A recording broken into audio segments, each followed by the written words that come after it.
से दुश्मन निशाना साधे हैं। देखे हैं 4 जवानों को जो पीठ पर गोला बांधे हैं। दुश्मन की गोली निकल पड़ी, माता की ममता सिहर उठी। 4 जवानों की लाश लोहू के अंदर लसर उठी। 2 जवान हो गए लुप्त, 2 जवान हो गए लुप्त, ना उनका अब कुछ पता चला।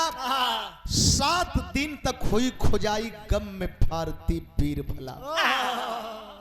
रात में चढ़ना है, दिन में चढ़ेंगे दुश्मन बहुत ऊंचाई पर है, देख लेगा हमें मार देगा। लेकिन रतियों में चढ़े में अश्विनी कुमार गाजीपुर के रात का चढ़त हुए, हल्का सा टार्च का स्विच दबगल, भूख दिना दबल, तबले तड़ाक से गोली लगी, पहाड़ के नीचे आ गए।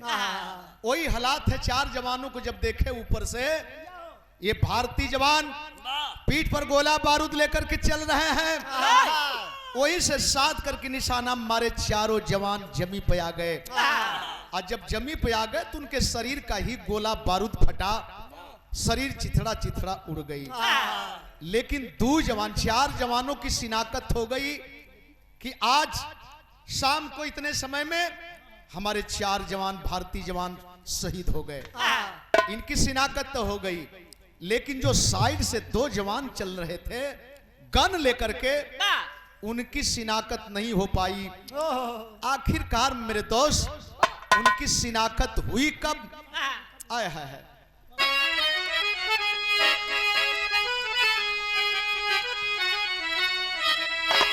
अरे माई सिखवली न, माई सिखवली न सहुरवो जनाला, शेनुरावा ए दुल्हा भीरे से डाला।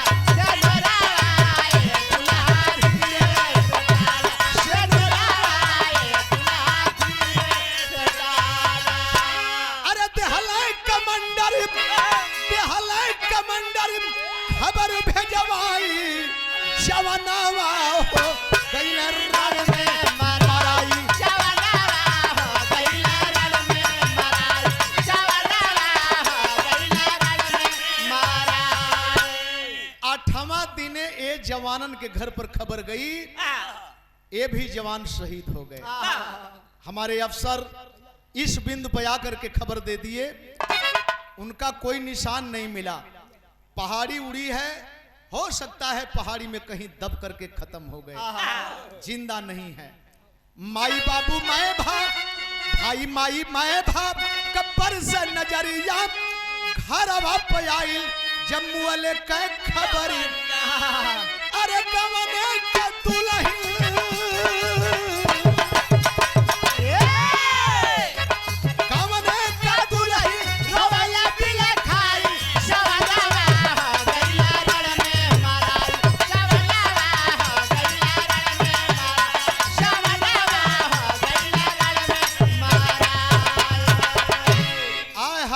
सिंह के घर पूरा इलाका जुटल है, पूरा इलाका जुटल है। मतारी रो रही है बेटा के लिए, बाप रो रहे हैं बेटा के लिए, बहन रो रही है भाई के लिए, भाई रो रहा है भाई के लिए।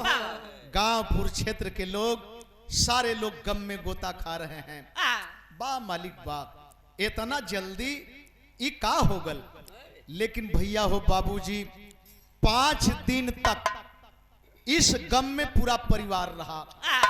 हमारे साथी सज्जन, विराज सुनने वाले भाई बंधु, 5 दिन तक तो इस लाइन से लोग गम में रहे। लेकिन 5वां दिन के बाद वो परिवार का नक्शा बदल गया, परिवार का ही नक्शा बदल गया। जानते हैं कैसे बदल गया? क्या बात?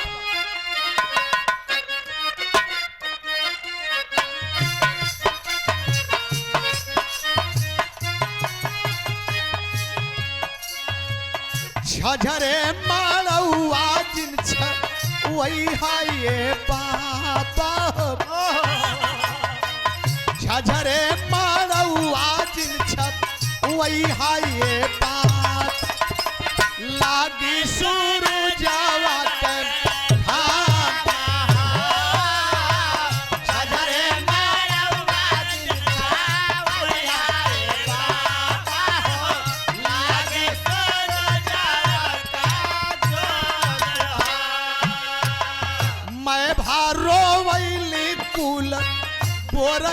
पतोहिया हो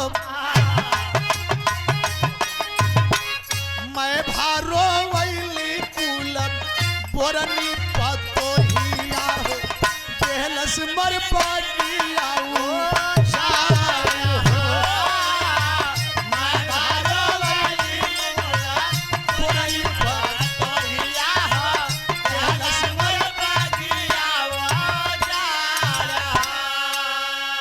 आए है 5 दिन तक तो दुल्ही बहुत सही है नजर में, लेकिन 5वां दिन के बाद परिवार में परिवर्तन हो गल। मारा गरिया घर में डाहे पपीनिया मारा गरिया घर में डाहे पपीनी कहले बा घरवा से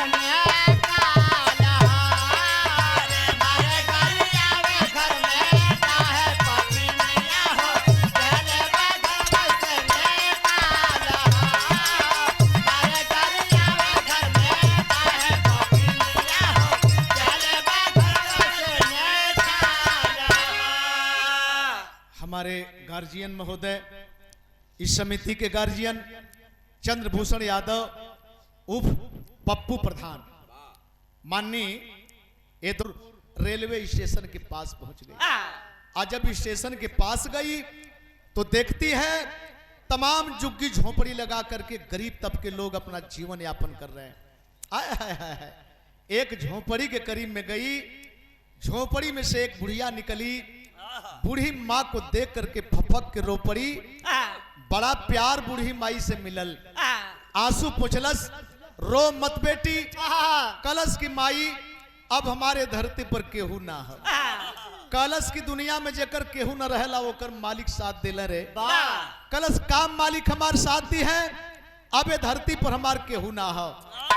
जब ये जनलस बुढ़िया की हमारा पति शहीद हो गया है, मैं एक शहीद की बेवा हूं, आंसू पोछलस, दौड़ के घर में से गई, पानी लेके आई, पानी 2 घोट पियोलस।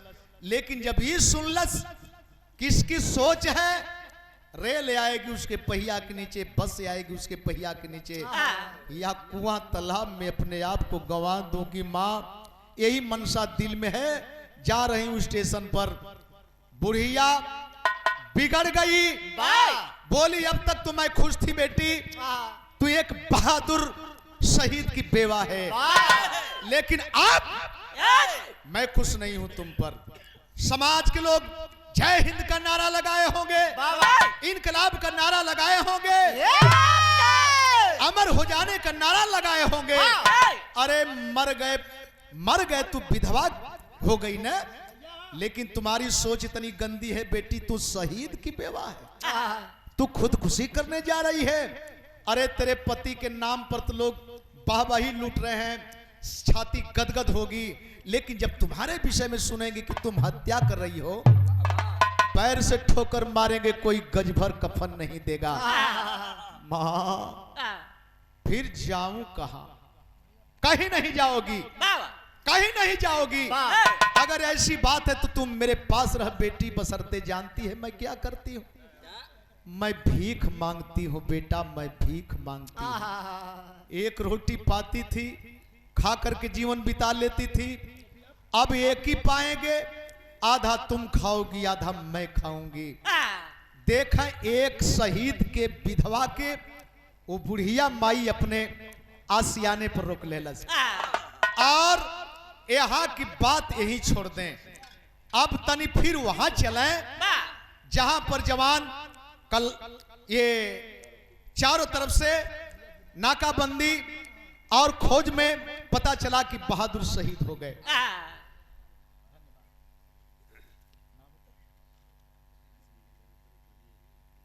कभी अरे वाह वाह भैया, हमारे राजेंद्र जौनपुरी कभी गुरु गणेश अखाड़े से, अपने अखाड़े से आवा आवा आवा तनी तोरो सम्मान कर दिलिए भाई। आवा देख तनी ताली बजा के स्वागत कर दें। जब नेरे हुआ वहां तो हम दूर से सम्मान करें, लेकिन जब नेरे हुआ और कभी कभी हुआ करते हैं, गायक गायक होते हैं, बहुत काफी महत्ता है। आप लिखते हैं, आप बनाते हैं, हम लोग परोस देते हैं। और हाँ वो परोसा का सहूर चाहिए, बस इतना ही अंतर होला। ये बढ़िया बात बतौला। आखिरकार बात बिगड़ गई। आय है ये जैन कौन पोजीशन में वो जवान कौन रूप में हुए, क्या बात।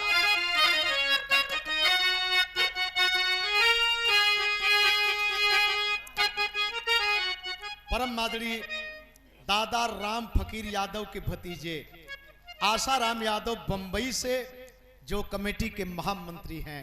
और वाह वाह रे प्यार, बंबई में जहां कहीं होकर भाई आपके नंदलाल अभी सादर सम्मान स्वागत करता है। लाइव देखते हो ना, तो ये 250 पुरस्कार भैया के बहुत बहुत प्रणाम। क्या बात है।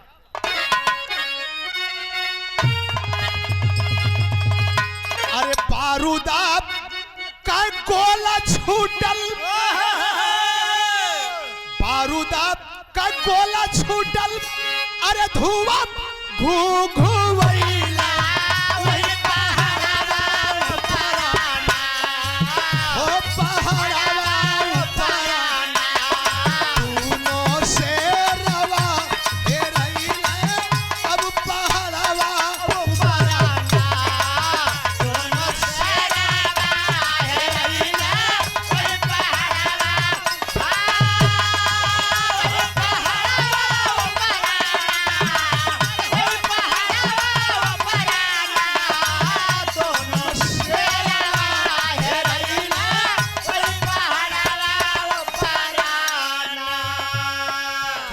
परत गई झेलम नदिया के किनारवा वही पहाड़वा पराना, हो पहाड़वा पराना, बहल पानिया के धारवा हो पहाड़वा पराना, बहल पानिया के धारवा वही पहाड़वा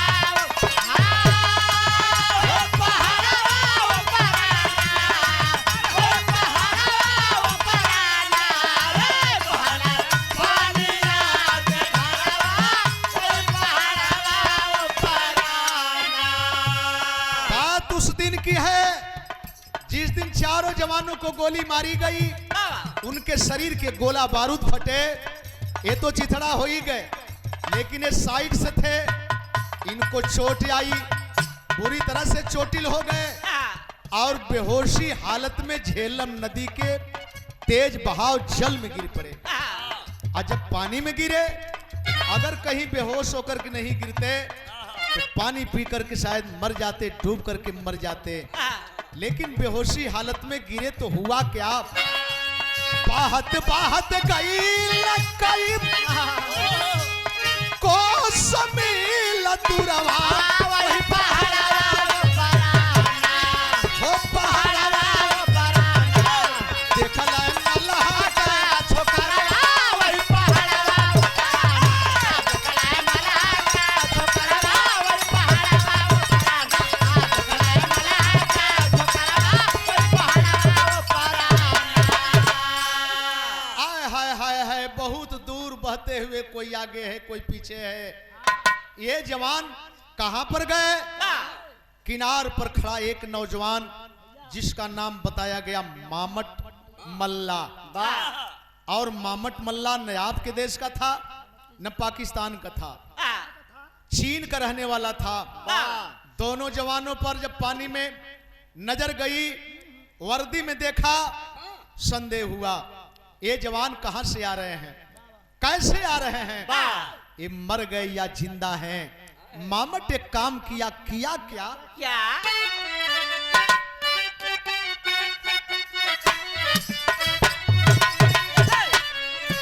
ये दादा का लाइन है। दादा वाली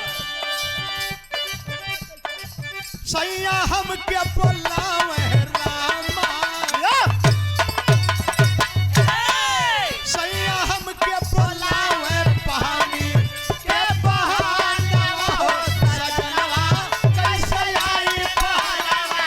अरे दादा हमके बुलावे पानी के बहाना, हो सजनवा कैसे आई बहाना।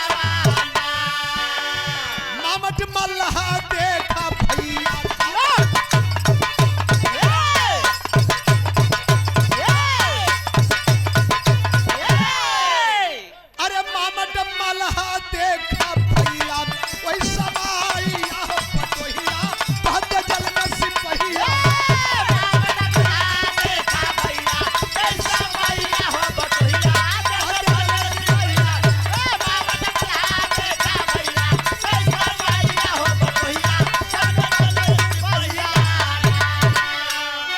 सोच रहा है, मामट मल्हा सोच रहा है कि जीवित है या मर गए। अपनी नैया दौड़ाया और नैया पर लादा, अरे खींच कर उन्हें किनारे लाया। जीवित लाश दोनों की पाया, कुछ दिन रखा पास में भाई। सुंदर नाविक दिया बना, सुंदर नाविक दिया बनाई। लगा घात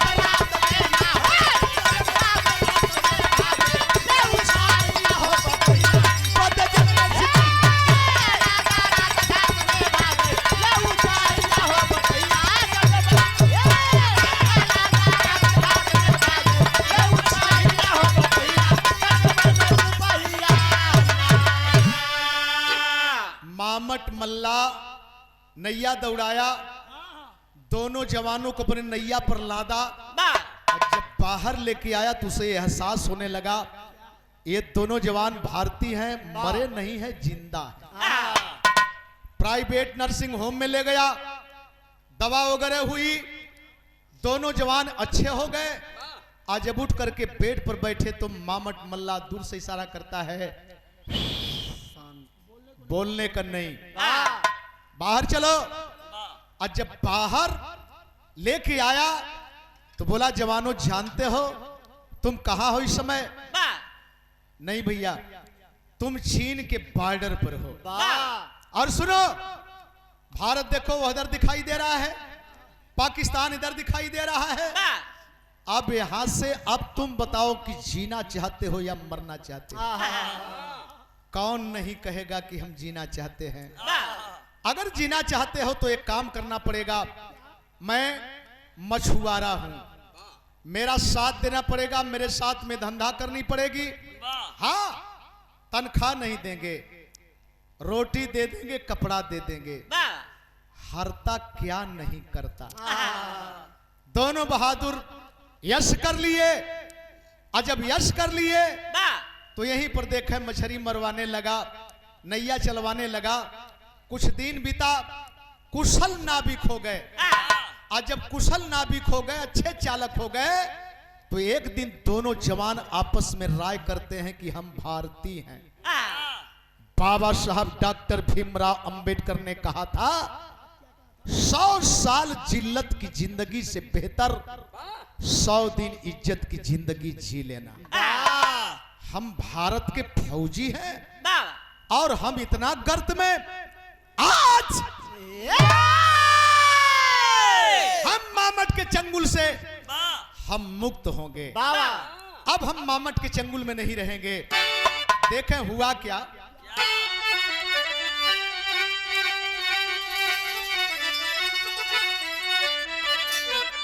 अरे सीमा रेखा पार किए हम जोली होली खूनों की, चलाए दिया मामट दोनों पर गोली होली खूनों की। नैया खोले, मध्यरात्रि में मामट सोया है, इतना तेज रफ्तार में सरहद के पार आए। तब तक मामट की नींद खुल गई। ये भारतीय धोखा कर ही दिए। अपनी नैया विफोर दौड़ाया और दूर से साध करके निशाना मारा। हाय हाय हाय, पंकज के छाती में गोली लग गई।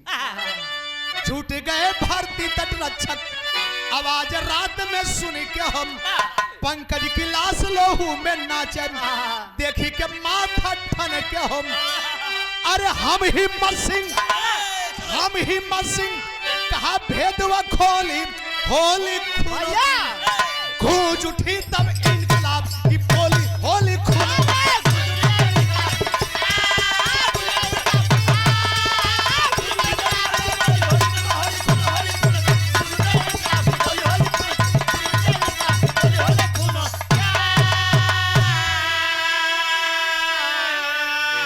के गोली की आवाज सुने भारतीय तटरक्षक के जवान निकल पड़े।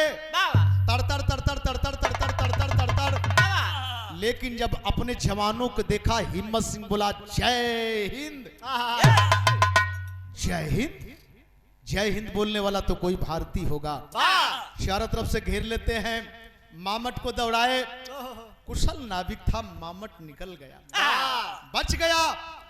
लेकिन जब हिम्मत सिंह के करीब में गए तो बोले भैया उस घटना के हम सिपाही हैं। आए है दो में से एक जवान अधमरा है, बहुत जल्दी में गाड़ी में बैठाते हैं, लेकिन गाड़ी में बैठाते बैठाते आखिरकार पंकज की दम टूट गई। हेड क्वार्टर लाया गया, हेड क्वार्टर से मुकामी गांव लाया गया। साथ में हिम्मत सिंह जवान वहां आए, सलामी दिया गया। क्षेत्र के गणमान्य लोग जुटे, फूल माला समर्पित किए। लेकिन मेरे बाबूजी जब जवान का चीता जल गया, जवान अपनी गाड़ी पर बैठे वापसी के लिए, हिम्मत सिंह बैठे। आज जब स्टेशन उधमपुर स्टेशन पर गाड़ी आती है फौजियों की, तो हिम्मत सिंह हिम्मत करके बोले भैया हमारा घर यहाँ से कुछ ही दूर है, प्लीज हमको उतार दें, कोई साधन से हम चले जाएंगे। जवान बोले जैसी इच्छा जवान। वहीं पर उतार करके जवान गाड़ी लेकर के निकल गए। लेकिन स्टेशन के अंदर जवान जा रहा है, पहले प्लेटफार्म पर कदम रखा और तबले बिरहवे गजब हो गई हो भैया, गजब हो गल का गजब हो गई।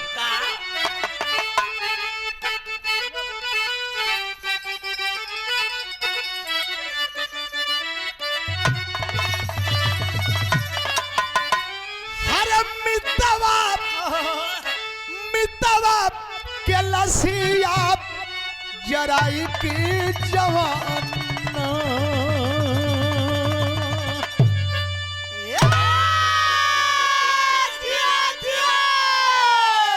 पहुंचा उधमपुर स्टेशन नवा की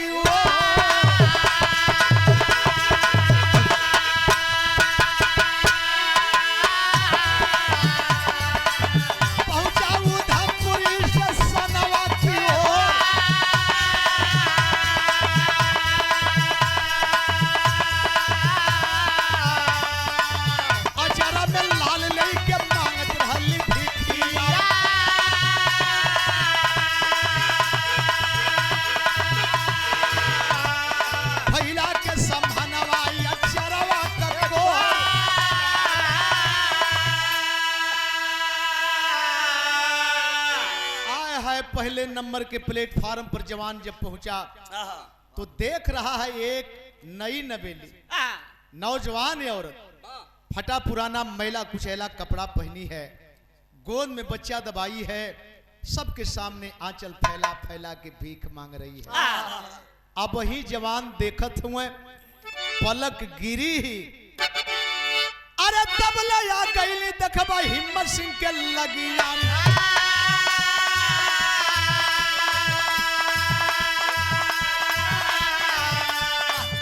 अब देदा कुछ कही बाबू हथवा के जोर।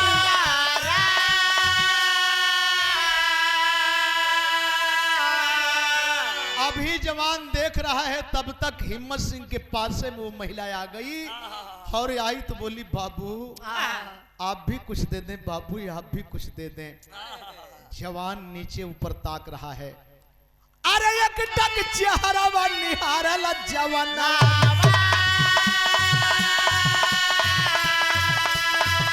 अब नहर के मनवा में मार्ग बाहेला,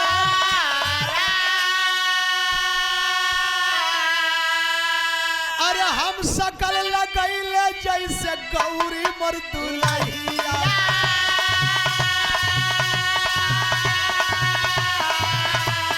दोनों अखिया में देखा भर गई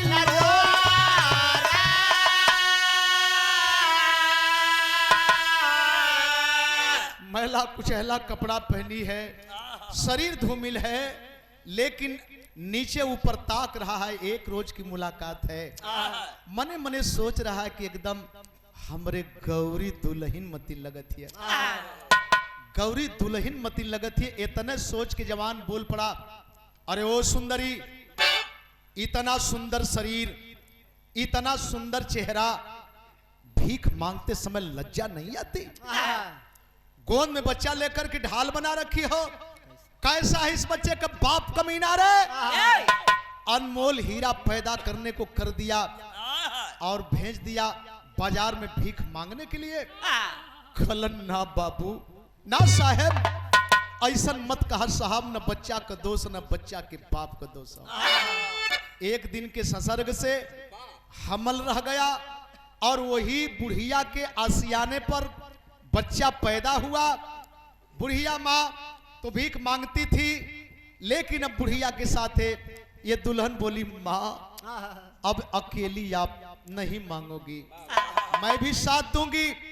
यही तो है, आखिरकार दुल्हन घबरा घबरा करे, ना बाबू, बच्चा के बाप के गद्दार मत कहा साहब, बच्चा के बाप के गद्दार मत कहा। जानत हुआ साहब, अरे तोहरी ऐसा रहला हमारे मंगिया कसे नूरा,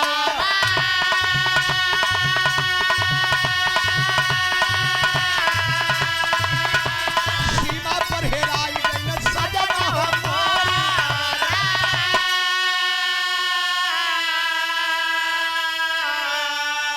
इन्हीं के वजह से हम जिंदा हैं बाबू, हम भीख मांगे बदे ना जिंदा हैं बाबू, भीख मांगे बदे ना जिंदा हैं। अरे जब वर्दी पहन के निकलने न हो, ए साहेब गद्दार कहला, कमीना कहला, वर्दी पहन के जब निकलना तो एकदम आप पे जैसन लगत रहे बाबू, आप पे जैसन लगत रहे।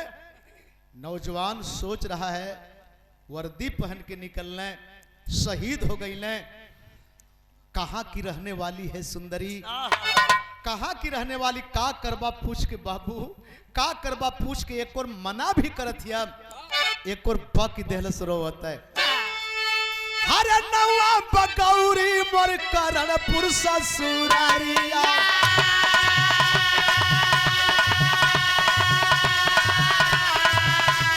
मैं भमाई कैली करे जवा कठोर,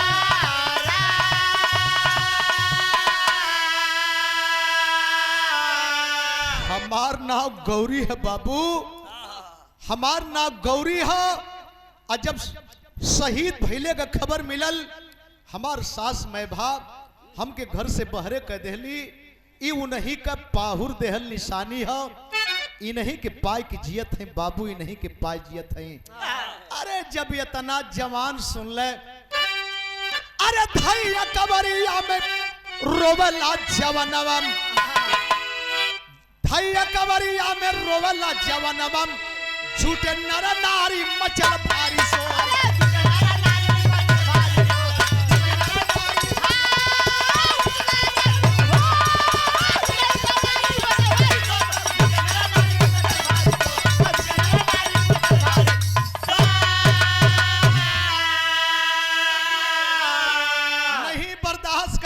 जिस रुमाल से मुंह पोंछ रहा था, रुमलिया फेंक देले, चौचक अखबार में दबा खल के रे गौरी, गौरी तू इस पोजीशन मेरे, अभी मैं जिंदा हूँ गौरी, मैं जिंदा हूँ।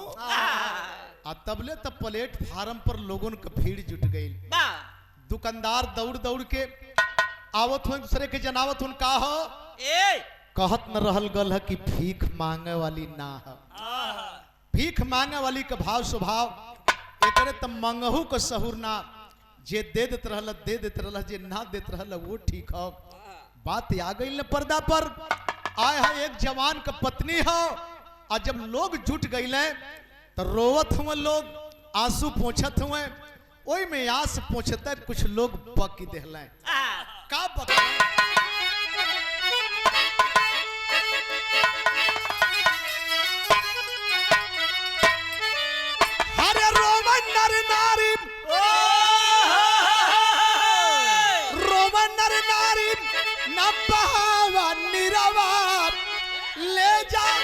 दुलही के भवनवा भारत का हीरावा,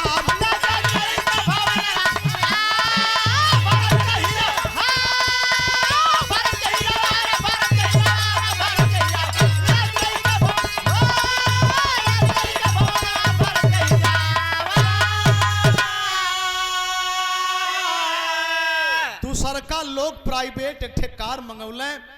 कल साहब मेजर साहब हमन जान गईली, हमन जान गईली, अब रोवे की जरूरत ना हो। बीबी और बच्चा लेके आई नहीं भवनवा, जाके माई मैं भा कचूमल चरणवा।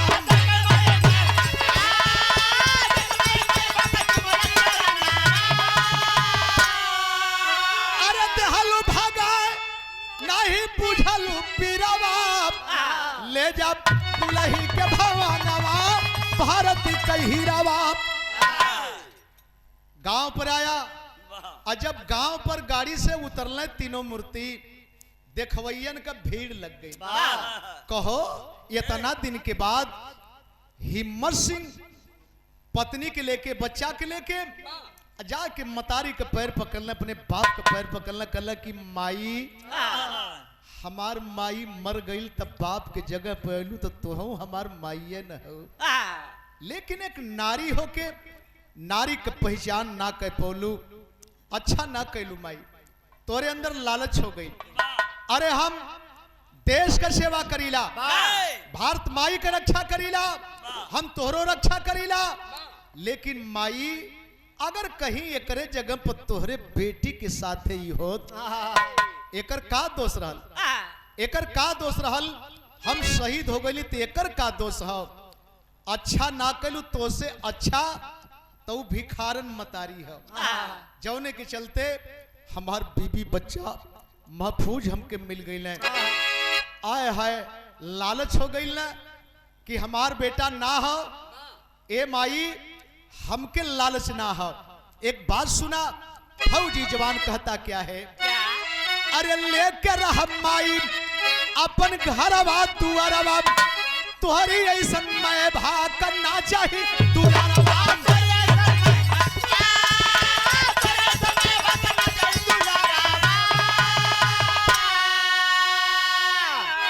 गांव के लोग देखते रह गए। गाड़ी में पुनः अपने बीबी को बैठाया, अपने बच्चे को बैठाया, फिर उधमपुर स्टेशन पर गया। कहा गया? उस बुढ़िया माँ के आसियाने के पास गया। दूर से ही बुलाता है, माँ बाहर निकलो, माँ बाहर निकलो, आज के बाद तुम भीख नहीं मांगोगी माँ, वो समय खत्म हो गया माँ, समय खत्म हो गया। तुम्हारे पास एक फौजी बेटा है माँ, एक पतोहू है माँ, एक पोता है माँ, छोड़ दे आसियाना किसी और के लिए, गाड़ी पर बैठ माँ, गाड़ी पर बैठ। उस भिखारन माँ को अपनी माँ बनाकर गाड़ी पर बैठाया, लेके आया। कहां पर लेके आया? अरे लायलपुर में बस गए जाग के पीरावा, ले जा दुलही के भवनवा भारत कई हीरावा।